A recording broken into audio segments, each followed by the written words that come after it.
Gibran Rakabuming Raka mengakui jika dirinya telah secara langsung diminta oleh Prabowo Subianto untuk mendampinginya pada pemilihan presiden 2024. Namun Gibran belum bisa menjawab karena usianya belum memenuhi syarat untuk menjadi calon wakil presiden. Ya, semua orang kan udah tahu, beliau udah minta berkali-kali dan sudah saya laporkan ke pimpinan, ke Pak Sekjen, ke Mbak Puan dan lain-lain. Berarti jawaban Mas Gibran ke Pak Prabowo gimana? Jawaban Mas Gibran ke Pak Prabowo? Jawabannya? Iya. Umurnya tidak cukup. Gibran juga membocorkan rencana dirinya bersama Presiden Joko Widodo menghadiri acara Rakernas Projo pada 14 Oktober nanti di Jakarta.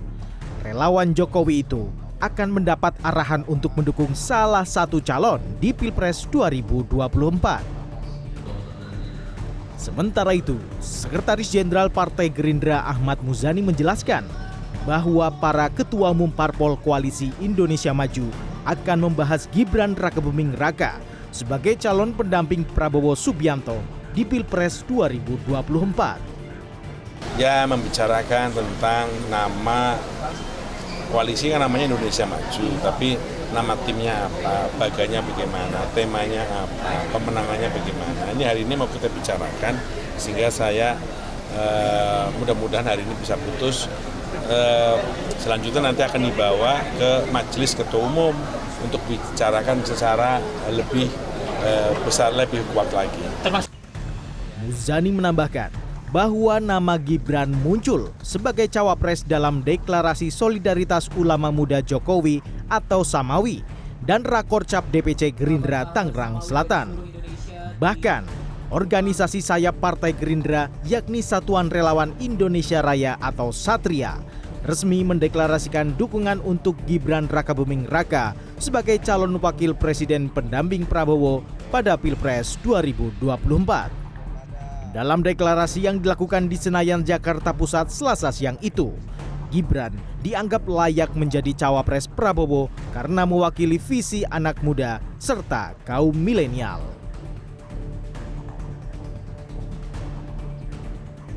Di sisi lain, meski PSI belum memutuskan capres dan cawapres yang didukung, secara pribadi, Ketua Umum PSI Kaisang Pangarep dengan tegas mendukung kakaknya Gibran Rakabuming Raka menjadi cawapres.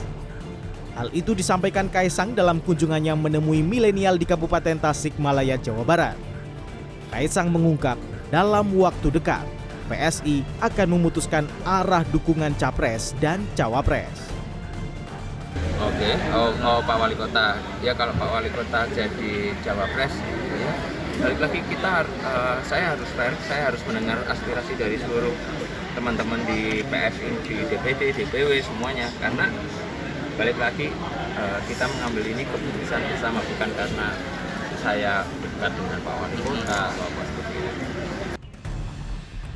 Meski nama Gibran sudah digadang-gadang untuk maju menjadi cawapres Prabowo di Pilpres 2024, namun Mahkamah Konstitusi baru menggelar sidang putusan uji materi terhadap pasal dalam Undang-Undang Pemilu yang mengatur tentang batas usia minimal capres-cawapres pada Senin 16 Oktober mendatang.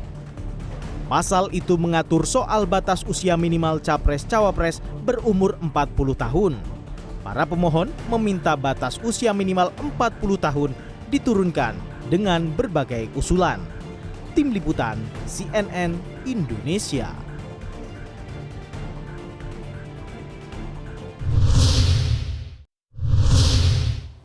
Semakin dekat jadwal pendaftaran capres dan juga cawapres pada Pilpres mendatang menguatkan nama cawapres potensial Gibran Rakabuming Raka dengan sejumlah deklarasi dukungan dari banyak wilayah. Meski disebut masih menunggu putusan Mahkamah Konstitusi soal batas minimum calon, namun hal ini mampu membuat banyak pihak menunggu dan seakan akan berdampak pada dinamika ke depan. Benarkah demikian? Dan untuk membahasnya serta mengkonfirmasinya, sudah bersama kami yang pertama Waketum Partai Gerindra Budi Jiwandono dan juga Direktur Eksekutif Lingkar Madani Ray Rangkuti. Assalamualaikum, selamat malam. Mas-mas kalian. Dalam kondisi sehat semuanya? Alhamdulillah dalam kondisi baik. Saya langsung konfirmasi saja kalau begitu ke Mas Budi. Iya, kita dengar dulu. Artinya kemudian banyak DPC, sayap partai sudah, relawan sudah, ini lampu hijau atau memang sengaja ditunjukkan ke publik supaya tidak kaget nanti kalau memang Mas Gibran yang akan jadi cawapres? Ya tentunya kami juga nggak mau melangkah terlalu jauh, ya bahwa masih ada proses ya yang kami tunggu-tunggu dari Mahkamah Konstitusi terhadap uji materi dan putusannya yang direncanakan hari Senin depan. Tentu seperti sudah berulang kali dijelaskan juga, kami terus mencermati, ya menampung juga aspirasi dari seluruh warga di Republik Indonesia ini, termasuk dari grup-grup relawan, termasuk dari partai-partai politik, dari ulama, dari kiai-kiai, dari seluruh unsur kita tampung. Dan memang tidak bisa dipungkiri bahwa ada suara anak-anak muda yang mendesak, yang menginginkan ada representasi generasi anak muda di dalam pemerintah selanjutnya. Dan ini yang kita tangkap selama ini memang menggulir cukup kencang juga. Dan itu harus cawapres dan Mas Gibran begitu ya?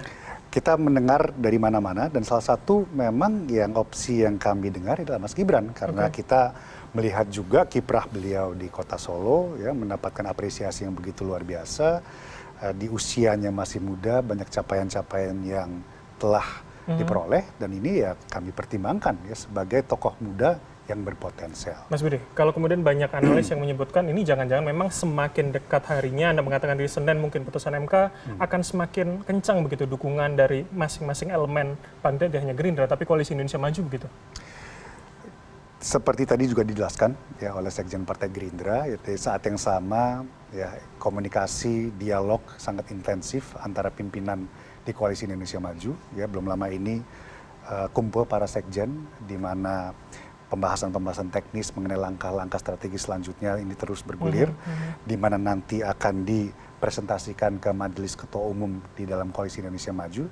Jadi saya rasa memang salah satu pembahasan yang memang cawapres ini menjadi pembincangan juga.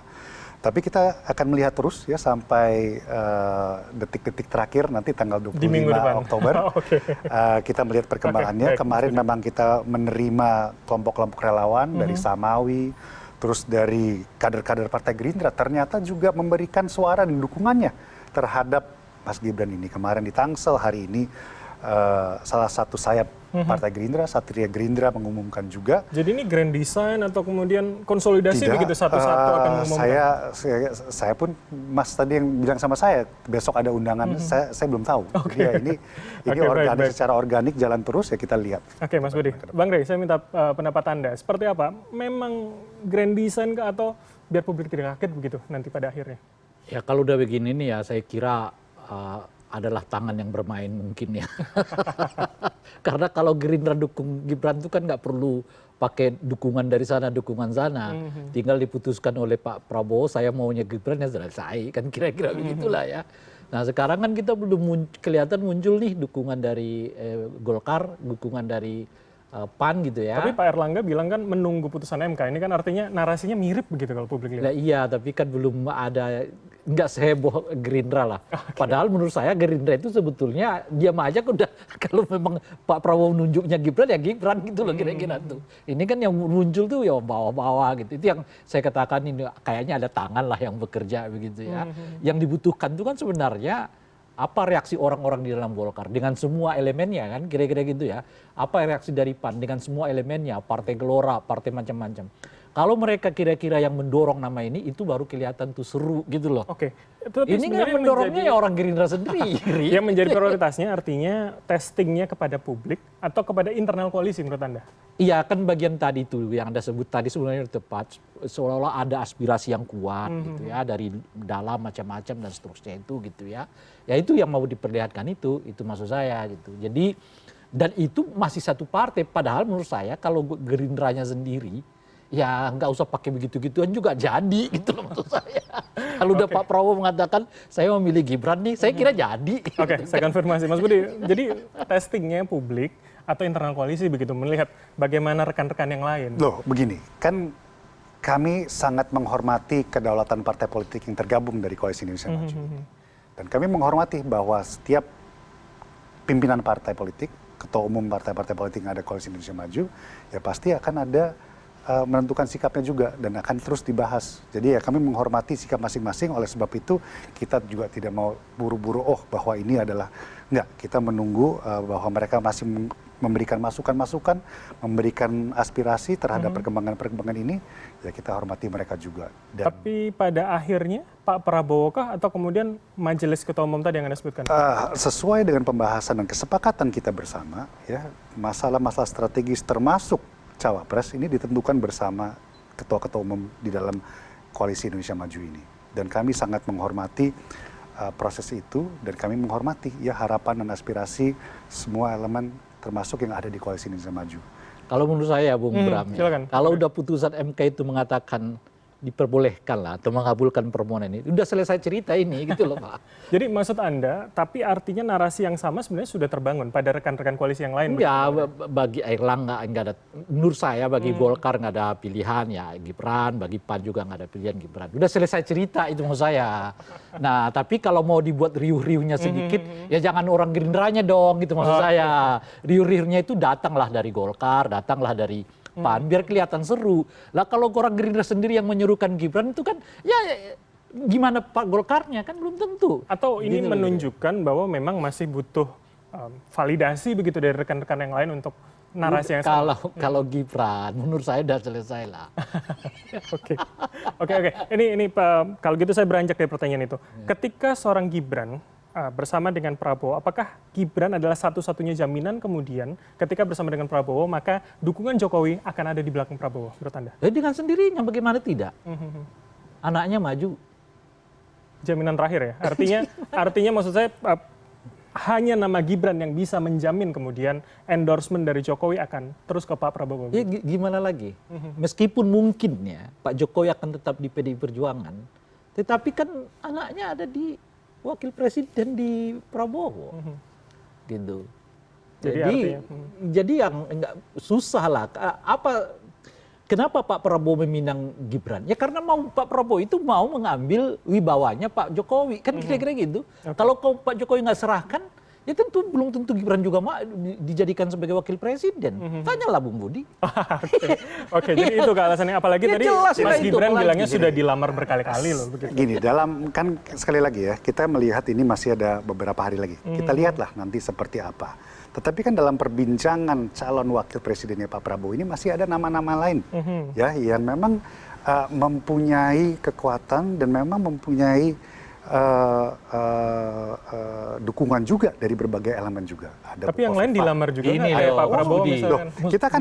kita kan terlihat ya, ini kan semua perkembangan sangat dinamis. Ya, saya setuju tadi pertanyaan. Makanya Bung Budi nih, kalau Pak Prabowo dasar menimbangnya adalah elektabilitas, kira-kira gitu. Yang tinggi elektabilitasnya itu bukan Gibran, ya bukan dia personnya kan. Ada Erick Thohir, ya kan, ada Sandiaga Uno, ada Ibu Hopipa, ada Mahfud MD, ada AHY yang ada di dalam itu yang kita, kalau itu pertimbangannya. Tapi kan sejauh ini nama-nama ini kita nggak dengar dilamar oleh Pak Prabowo, kecuali mungkin Pak Prabowo itu Hopipa, kan ya. Pak Prabowo itu kan ketemu sama Pak Erick Thohir, ketemu sama Bu Khofifah berulang-ulang kali juga. Dilamar nggak? Saya pun nggak mendengar Pak secara langsung Pak Prabowo. Saya kan tidak langsung Iya, juga makanya. mendengar. Kalau Pak Prabowo Gibran kan melamar mengakui langsung. dilamar kan. Tapi ya kita lihat bahwa hubungan Pak Prabowo sama Pak Erick Thohir, Iya, tentu sama Bu saja. Khofifah ini berjalan terus dan Iya. sangat baik. Dan kita lihat nanti seperti apa keputusan. Jadi kansnya akan lebih besar yang mana? Yang sudah dilamar atau kemudian yang didekati saja? Kemarin kan perwakilan Pak Prabowo katanya sudah ketemu dengan Bu Khofifah di Jawa Timur begitu. Pak Prabowo kayaknya bertemu dengan Bu Khofifah juga sudah sangat sering.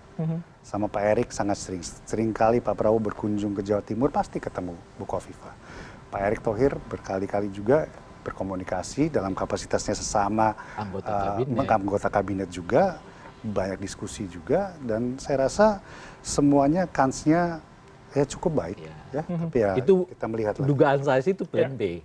Ya kan? Itu kalau kalau Mahkamah Konstitusi menolak, tidak mengabulkan permohonan ini. Jadi menurut maksudnya Anda kansnya akan seperti apa? Saya ingin ke arah sana. Bagaimana kemudian dengan hari ini narasi yang berkembang sepertinya mengarah ke sana, tapi mungkinkah kemudian putusannya tidak ke sana? Ya selalu mungkin atau tidak gitu. Tapi kalau lihat situasinya sih mungkin juga itu akan mengabulkan. Ya saya nggak tahu juga persisnya gitu. Tapi kan kalau hebohnya sudah begini nih, kan ada seolah-olah keyakinan bahwa putusan MK itu akan mengabulkan gitu. Kalau nggak begini kan saya kira nggak seheboh inilah. Ngapain kalau kita punya keyakinan MK nggak akan mengabulkan, ngapain lagi ada dukung sana, dukung sini. Orang udah main ke plan B gitu loh. Yang dijagokan itu ya nama-nama yang disebutkan oleh Bung Budi kan. Ada Hopipa, ada ini, ada itu, dan seterusnya. Sekarang justru makin ke sini nama Gibran tuh makin kencang. Dan Gibrannya makin ke sini juga makin kelihatan terbuka. Oh ya, Pun tadi Kaisang juga sebagai ketua PSI begitu ya. Saya sudah dilamar ya, bla bla bla dan seterusnya itu gitu. Jadi kelihatan sekarang ini ya bukannya makin ke sini gitu, makin melebar ya, makin kerucut. Kerucutnya lah pada Gibran. Kalau Pak Prabowo ya, Pak Eri siapa namanya? PAN, kemudian Golkar nggak percaya bahwa MK itu akan mengabulkan, saya kira nggak akan mengkerucut. Tidak akan saling menunggu begitu ya. Oke. Tanggapan Anda bagaimana Mas Budi? Saya rasa alam demokrasi ini menunjukkan bahwa ya, setiap aspirasi kita perlu dengar dan kita menghormati mekanisme yang memang telah diundang-undangkan ya. Kita melihat bahwa ada proses yang harus sama-sama kita lalui dan kita juga dengan sabar, dengan penuh kalkulasi nanti pada saatnya ketua umum, pimpinan partai politik yang gabung dalam koalisi Indonesia Maju ini akan benar-benar memutuskan secara bersama. Inilah demokrasi kita, ya, musyawarah untuk mufakat. Kan itu sudah dari awal partai-partai ini bergabung, mereka memang menyepakati itu untuk nanti yang mendampingi akan ditentukan bersama. Pun misalkan MK memutuskan Mas Gibran akan bersama dengan Pak Prabowo, walaupun elektabilitas tidak tinggi hari ini, itu akan tidak masalah untuk Gerindra? Saya rasa semua kalkulasi kita perhitungkan. Dan itu masuknya hari ini semua kalkulasi? akan kita melihat survei itu bukan satu-satunya parameter dalam menentukan. Tahan dulu sebentar, saya ingin... Itulah makanya tadi kita menyebutkan alasan utama mengapa milih Gibran itu karena mau mengambil wibawanya Pak Jokowi. Jadi kemudian apakah Pak Jokowi akan mengendorse Gibran dan Prabowo? Ya apalagi memang itu yang diharapkan kan sebetulnya. Tapi ketika elektabilitas tidak terlalu tinggi, bukankah itu juga akan beresiko bagi Pak Jokowi begitu? Artinya ya resiko tentu ke pasangannya, tapi Pak Jokowi yang juga berharap bahwa penerusnya bisa melanjutkan segala programnya. Itu makanya kita berbicara tadi, Pak Prabowo dalam kondisi yang kayak begitu kayaknya nggak bisa 50-50 gitu loh. 50 seolah-olah ke Ganjar, 50 seolah-olah ke Pak Prabowo seperti yang ia lakukan sebelumnya kan. Yang istilah saya itu seperti politik keseimbangan itu kan. Supaya keduanya tetap di level yang tinggi lah meninggalkan Anies Baswedan. Kalau udah begini ya mungkin komposisi udah berubah nih, 70-30 kan. Dan sebagainya. Artinya pun mengambil resiko untuk bergesekan begitu dengan PDIP walaupun Anda mengatakan akan tetap di PDIP. Mau tidak mau itu akan terjadi. Kalau Gibran nanti dipinang, itu kan dikeluarkan dari PDIP. Ya kan, terus orang-orang PDI tentu akan bertanya bagaimana dengan Pak Jokowi dan sebagainya. Apakah membiarkan begini saja? Kenapa Anda nggak bisa menahannya sebagai orang tua? Kan Anda bla-bla-bla. Tapi resiko itu akan diambil begitu ya? Akan ada rasa sakit hati yang kuat kalau itu terjadi. Terakhir Bang Rek, singkat saja. Terangkah kemudian nanti sikap Pak Jokowi hingga akhir meski Gibran ada di belakang Prabowo? Kalau di putaran pertama saya enggak. Dia akan soft tetapi sinyal kuat ke arah Gibran. Ya misalnya dengan mengerahkan relawan-relawan yang disebut dengan relawan itu. Tapi tetap bisa dibaca publik artinya. Iya kan kalau sudah ada Gibran di sana, ada relawan-relawan Pak Jokowi juga berada di sana, bla bla bla itu apa yang Anda baca? Seolah-olah dibiarkan begitu saja oleh Pak Jokowi. Disitulah yang saya sebut tadi. Tentu saja PDI juga nggak bisa mengatakan Anda fair gitu loh kira-kira tuh. Tapi di putaran kedua menurut Anda akan lebih terang. Kalau mungkin putaran kedua akan terang sebab tinggal dua pasangan kan. Terakhir ke Mas Budi. Ketika memang akan meminang lamaran yang diterima oleh Mas Gibran kalau disebutkan sudah dilamar, bergesekan mengambil jarak dengan PDIP tidak masalah bagi Gerindra dan Pak Prabowo? Gini, Pak Prabowo selalu mengingatkan ya kepada seluruh masyarakat bahwa kita menginginkan pesta demokrasi ini tahun 2024 ya kita ingin memberikan teladan ya sebuah kita boleh berbeda pandangan, berbeda pilihan, tetapi ya intinya kita mau berkompetisi dengan damai, dengan sejuk. Karena Pak Prabowo ini apa yang paling penting bagi beliau adalah persatuan Indonesia. Makanya beliau membuka ruang rumah yang besar bagi seluruh elemen masyarakat untuk sama-sama bergabung. Karena negara ini terlalu besar untuk siapapun. Ini harus ada sebuah persatuan yang kuat untuk kita melangkah ke depan. Oke, jadi tidak masalah kemudian akan bergesekan, akan dianggap mengambil kader orang lain begitu? Kami yakin siapapun itu yang nanti akan menjadi cawapresnya Pak Prabowo, itu adalah pilihan, itulah putra atau putri terbaik bangsa Indonesia. Karena kita melihat ya semua yang ada, yang nama-namanya muncul, ini mereka adalah yang terbaik di bangsa ini. Baik. Dan saya rasa kita sama-sama mempunyai kedewasaan, kebijaksanaan. Apapun yang akan terjadi, kita akan berkompetisi secara damai, secara sejuk. Kita akan berkompetisi secara gagasan, secara program, dan ini yang kita akan tanamkan, kan kita teladankan ke generasi penerus. Artinya ketika akan bersanding dan bersama dengan Gibran akan ada komunikasi dengan PDIP? Kita kan belum sampai situ, Mas. Oke. Itu akan terjadi. Tapi namanya persaingan, ya ada proses menghalangi, ada proses ini. Dan itu bagian yang sah-sah saja. Yang nggak boleh itu Anda pakai kekerasan. Itu kira-kira. Oke, kalau gitu kita tunggu akan seperti apa nanti. Adakah kemudian komunikasi atau tidak, atau bersama atau tidak. Terima kasih atas waktu Anda. Pertama Bang Rey, Direktur Eksekutif Lingkar Madani, serta Mas Budi Jiwandono, Waketum Partai Gerindra, telah bergabung bersama kami. Sehat selalu, Mas-mas kalian. Terima kasih, Mas Bram.